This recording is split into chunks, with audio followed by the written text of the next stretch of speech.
The key clicked in the lock with a cruel finality as Marcus stood in the doorway, his smug grin illuminated by the porch light. "That's it, little sister. Time to find somewhere else to live. My name is Emma Chen, and at 28 years old, I was being locked out of my childhood home by my own brother just days after our father's funeral. The same house where Dad had raised us after Mom died, where every wall held memories I couldn't bear to leave behind. But Marcus didn't care about memories. He only cared about what he could take. "You can't do this," I said, my voice steady despite the anger burning in my chest. "Dad wanted this house split between us. You know that." Marcus laughed, the sound sharp and dismissive. "Really? Because that's not what his will says. Everything's in my name now. The house, the business, all of it. Dad knew you weren't cut out for any of this." I clutched my backpack tighter, the few belongings I'd managed to grab before he changed the locks weighing heavily on my shoulder. "That will is forged, and you know it. Dad would never." "Dad would never what?" Marcus cut in, his voice dripping with mock concern. "Leave everything to his successful son instead of his failure of a daughter. Face it, Emma, you're nothing but a disappointment. Always have been." The words stung, but not as much as they used to. I'd spent years listening to Marcus tear me down, watching him manipulate our father with practiced ease. Dad had been sick for months before he passed, barely lucid in his final weeks. It was the perfect opportunity for Marcus to swoop in and change everything in his favor. What my brother didn't know was that I'd been preparing for this moment. For years, I'd watched him scheme and plot, always looking for ways to undermine me. I knew he'd try something like this eventually. I just hadn't expected him to move so quickly after Dad's death. "You really think you've won, don't you?" I asked, meeting his gaze steadily. His smirk widened. "I don't think I know.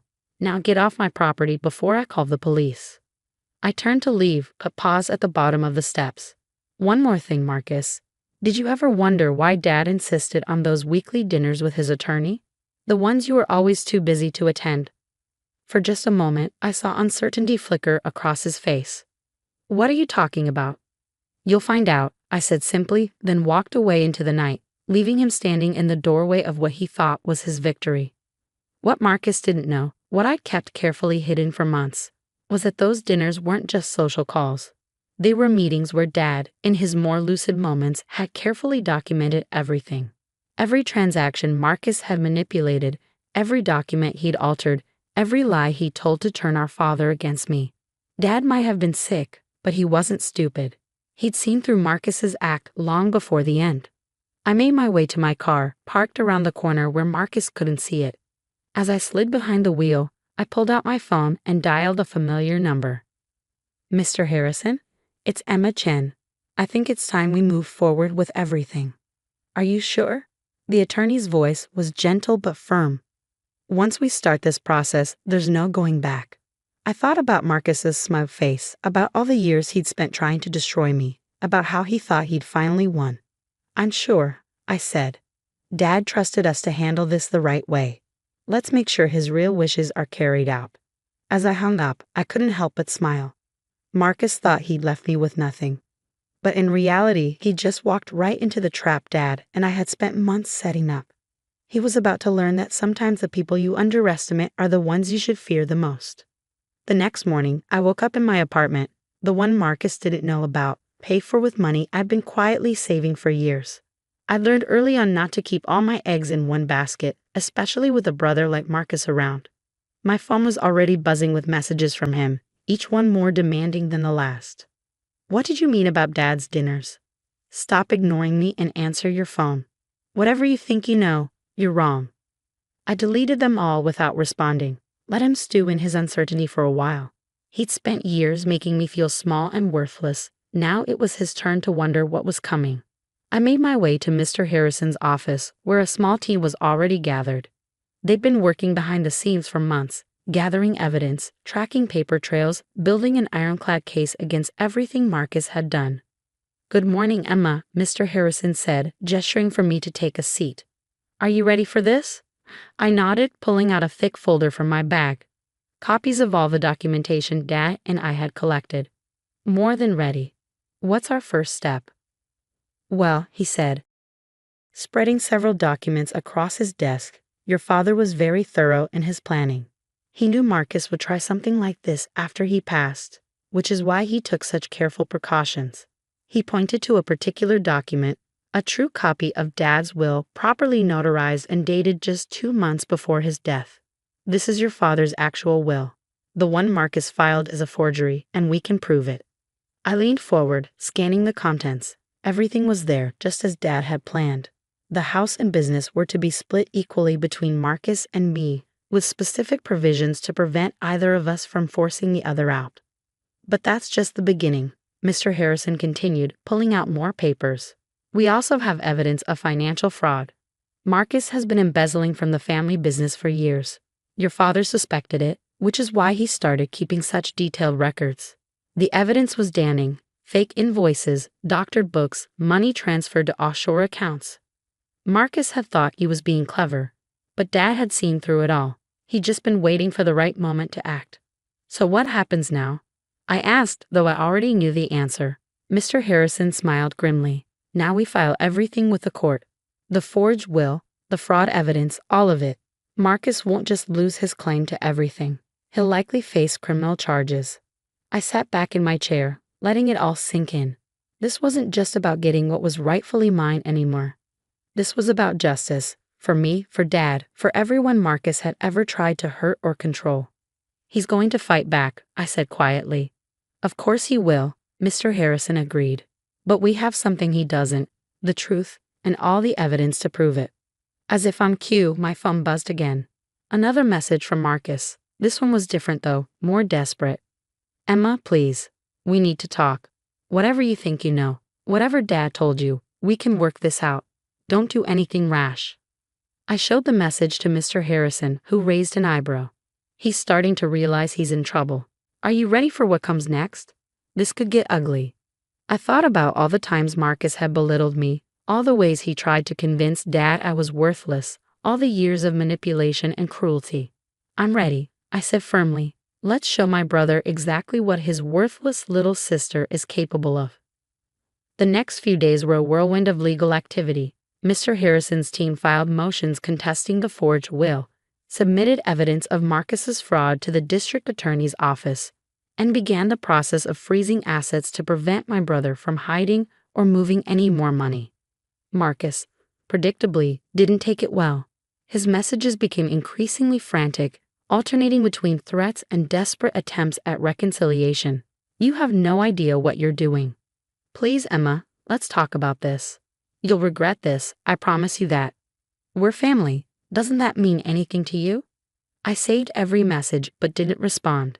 Family had meant something to me once, but Marcus had destroyed that long ago. Now all that mattered was making things right. The first real confrontation came 3 days after I'd left the house. I was leaving Mr. Harrison's office when I saw Marcus waiting by my car, his normally perfectly pressed suit wrinkled, his face twisted with anger. So this is your game, he spat as I approached. You're trying to destroy everything I've built? I almost laughed at that. Everything you've built? You mean everything you've stolen? Everything you've lied about and manipulated to get your way?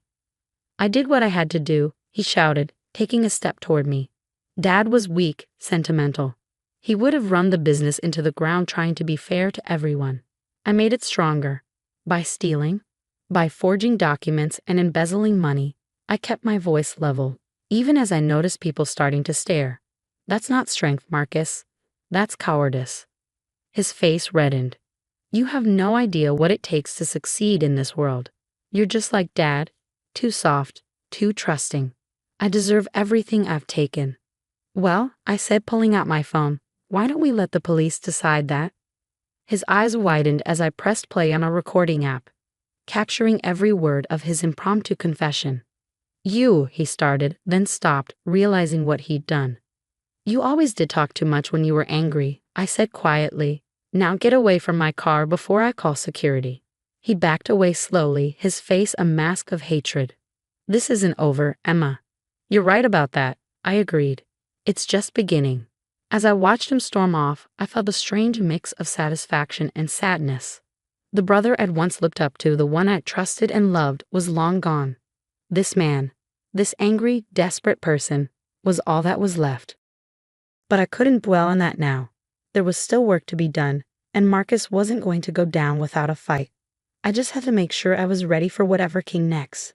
The morning of the court hearing arrived crisp and clear, a stark contrast to the storm brewing inside the courthouse. I stood in the marble hallway, adjusting my blazer and trying to calm my racing heart. Mr. Harrison was beside me, reviewing last-minute details when I saw Marcus striding toward us, flanked by two expensive-looking attorneys. He'd lost weight since our confrontation in the parking lot. His designer suit hung looser on his frame, and dark circles shadowed his eyes. The past month had clearly taken its toll, but his arrogance remained intact. "Last chance, Emma," he said, stopping a few feet away. "Drop this ridiculous case now, and maybe we can still salvage something." I met his gaze steadily. "Salvage what, Marcus? Your reputation? Your freedom? Because both of those are about to disappear." His lawyers exchanged worried glances. They knew what was coming. The evidence was overwhelming, and Marcus' recorded confession had been the final nail in his coffin. "You think you've won," he sneered, though I could hear the tremor in his voice. "You're nothing but a what?" I cut him off. "A disappointment, a failure. You've called me every name in the book, Marcus. None of it matters anymore." Before he could respond, the courtroom doors opened. It was time. The next few hours were a blur of testimony and evidence. Mr. Harrison presented everything methodically: the forged will, the financial records, the documentation of years of fraud. With each new piece of evidence, I watched Marcus sink lower in his chair, his face growing paler. When they played the recording from the parking lot, he actually flinched. His own words echoed through the courtroom. "I deserve everything I've taken." His lawyers tried to object, to argue that the recording was obtained without consent. But it didn't matter. There was too much other evidence, too many papers with forged signatures, too many doctored financial records. The judge's ruling was decisive. "The will submitted by Marcus Chen is hereby declared fraudulent," she announced, her voice firm. "The authentic will, as presented by Emma Chen and verified by multiple witnesses, shall be enforced. Furthermore, given the evidence of extensive financial fraud, this court is referring the matter to the district attorney's office for criminal prosecution." I heard Marcus make a choked sound beside me, but I didn't look at him. I couldn't. This wasn't about watching him suffer. It was about justice. As we left the courtroom, I heard him calling after me. "Emma, please. You can't do this to me. I'm your brother." I stopped and turned to face him one last time. "You stopped being my brother the moment you decided I was worthless. Everything that's happening now, you did this to yourself." The weeks that followed were a whirlwind of activity. The business had to be audited, assets had to be divided, and the house, our childhood home, had to be dealt with. Marcus was facing criminal charges for the fraud, and his reputation in the business community was shattered. I received countless calls from old family friends and business associates, all expressing shock at Marcus's actions. Many admitted they'd had suspicions over the years but have been too afraid to speak up. His charm and manipulation have fooled a lot of people. One evening, as I sat in Dad's old office going through papers, I found a letter he'd written to me shortly before his death. The paper was worn, as if he'd handled it many times before sealing it. "My dearest Emma," it began, "if you're reading this, then everything has played out as we feared it would. I'm sorry I won't be there to help you through it, but I know you're strong enough to handle whatever comes your way. You always have been." Tears blurred my vision as I continued reading. I wanted to believe the best of your brother, but I couldn't ignore what was happening. The man he's become, that's not the son I raised. But you, Emma, you've grown into exactly the person I hoped you'd be. Strong, principled, and brave enough to stand up for what's right. The evidence we've gathered together will help you fight back, but remember, this isn't about revenge. It's about justice, about making things right. Never let bitterness make you cruel. That's what happened to Marcus, and look where it led him. I set the letter down, wiping my eyes. Dad had known, had always known, that it would come to this. He prepared me not just to fight back, but to do it the right way. 3 months after the court hearing, I stood in front of our childhood home, key in hand. The property division had been finalized, and I had decisions to make. I could sell it, start fresh somewhere else. But something held me back. This house held more than just memories of Marcus's betrayal. It held summer afternoons helping Dad in the garden, winter evenings by the fireplace with Mom before she passed, Countless small moments that had shaped who I was. As I walked through the empty rooms, I made my decision. I wouldn't sell. Instead, I would rebuild, not just the house, but everything else Marcus had tried to destroy. The family business needed restructuring, needed someone who could lead with integrity instead of greed. I could be that person. Dad had seen that potential in me even when I hadn't seen it in myself. A week later, I received word that Marcus had taken a plea deal. He would serve time for the fraud, though not as much as he probably deserved. Part of me felt relief, not for him, but for myself. I could finally close this chapter and move forward.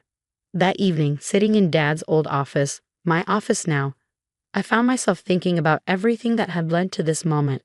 Marcus had thought he could break me, had spent years trying to make me believe I was worthless. Instead, he'd only made me stronger. The phone on my desk rang, another business matter needing attention. As I reached for it, I caught my reflection in the window. I didn't see the failure Marcus had tried to create. I saw what Dad had always seen, someone capable, strong, and ready to lead. Chin Industries, Emma speaking, I answered, my voice clear and confident. How can I help you? The rebuilding would take time, but I was ready. Marcus had tried to write my story for me, but in the end, I'd written it myself, and this was just the beginning. 6 months later, I sat in the garden behind the house, enjoying a rare moment of quiet. The business was thriving under new leadership, with transparent practices and ethical standards that would have made Dad proud. The house had been renovated, brightened, turned back into the warm home it was always meant to be. A letter arrived that morning from Marcus, his first communication since starting his sentence. I held it for a long time before opening it, not sure what to expect. Emma, it read, I don't expect forgiveness. I don't even know if I deserve to write this letter. But being here, having nothing but time to think, I've realized something. You were never the failure. I was. Everything I did, every lie I told, every scheme I created, it was all because I couldn't stand seeing how capable you really were. Dad saw it. He always saw it. And that drove me crazy. I wanted to be the successful one, the worthy one. So I tried to tear you down. I was wrong, and I'm sorry. I folded the letter carefully and slipped it back into its envelope. The words touched something deep inside me, but they didn't change anything. Marcus had made his choices, and now he had to live with them. My phone buzzed, a reminder about tomorrow's board meeting. I had a presentation to finish, proposals to review, a company to run. Standing up, I took one last look at the garden Dad had loved so much. The flowers were blooming again, new life pushing through old soil. Sometimes the best revenge isn't about getting even. Sometimes it's about proving them wrong by becoming exactly who you were always meant to be.